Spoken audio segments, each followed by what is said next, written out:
It was a bright spring afternoon in the quiet town of Maplewood, Pennsylvania, the kind of place where neighbors still waved across fences and kids sold lemonade at the corners for $1 a cup.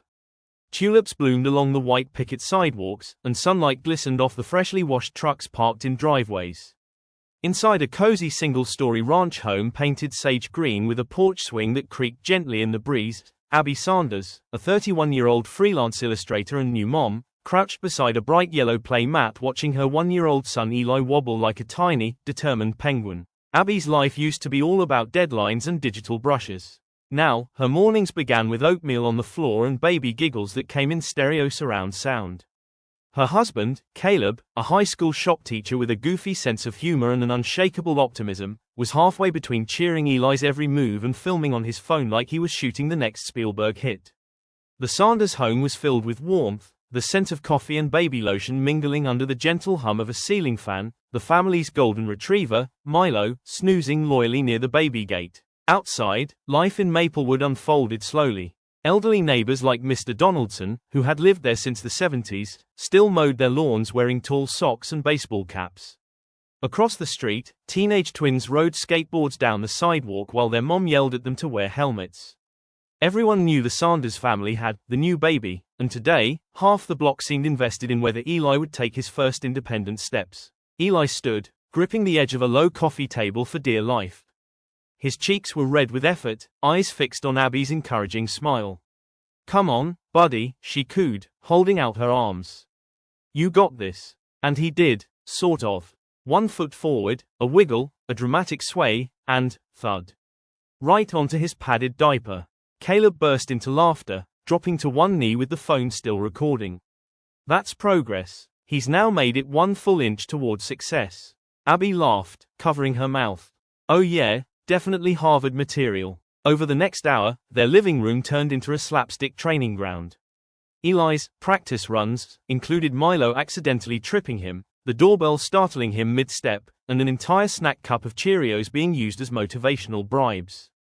Abby couldn't help but see herself in her son. Her own early career was filled with stumbles, half-finished art pieces, and failed commissions that made her doubt if she'd ever find balance.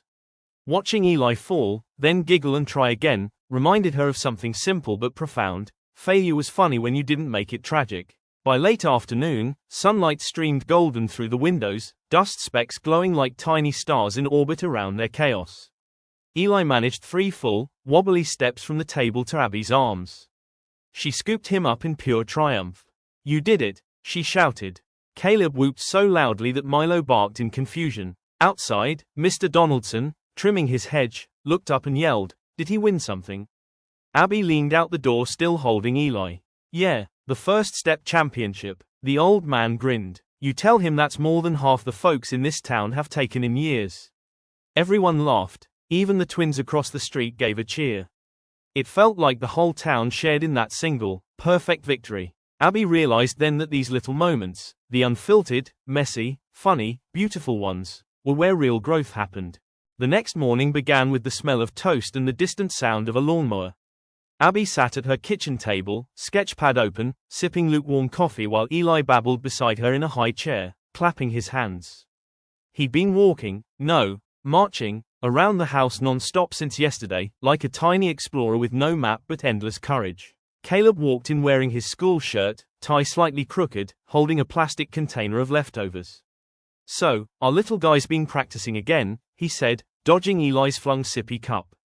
"He's got persistence. Must have gotten that from you." Abby grinned. "Or from my mom's stubborn side." Outside, the first buds on the cherry trees had opened overnight. The neighborhood shimmered with spring energy, joggers, porch gardeners, and delivery vans all moving to the rhythm of a small-town day that somehow felt infinite. By noon, Abby packed her sketchbook, stroller, and a box of homemade muffins for the town's art fair. The event took place downtown at Maplewood Commons, where rows of white tents lined the brick square, and local musicians played under string lights. She hadn't shown her work publicly since becoming a mom, but something about watching Eli's first steps had reignited her own confidence. At the fair, she set up her booth nervously, arranging watercolor paintings that captured everyday moments: spilled coffee, a fallen ice cream cone, a broken pencil, all titled with little motivational notes. "Oops is just step 1, messy means progress." Locals wandered by, smiling, laughing, connecting. A man pointed at one titled "Start Again, Still Beautiful," and said, "That's how my mornings go." Meanwhile, Eli became the day's unofficial mascot.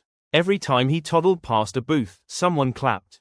Even the mayor joked on stage, "If that kid runs for office, we're all done for." Abby laughed so hard she nearly dropped a muffin. Later that afternoon, as clouds rolled in and a gentle drizzle began, Abby looked around at the crowd, people of all ages, all trying, learning, laughing. She felt a deep warmth inside. Her own growth mirrored her son's. Shaky starts, funny falls, but steps forward all the same. As she packed up, Caleb arrived, umbrella in hand. "You look proud," he said, watching Eli splash in puddles. "You should be." Abby smiled. "He walked yesterday. I walked today." A simple sentence, but it said everything. Every big success starts with a small wobble. Every confident stride begins as a stumble.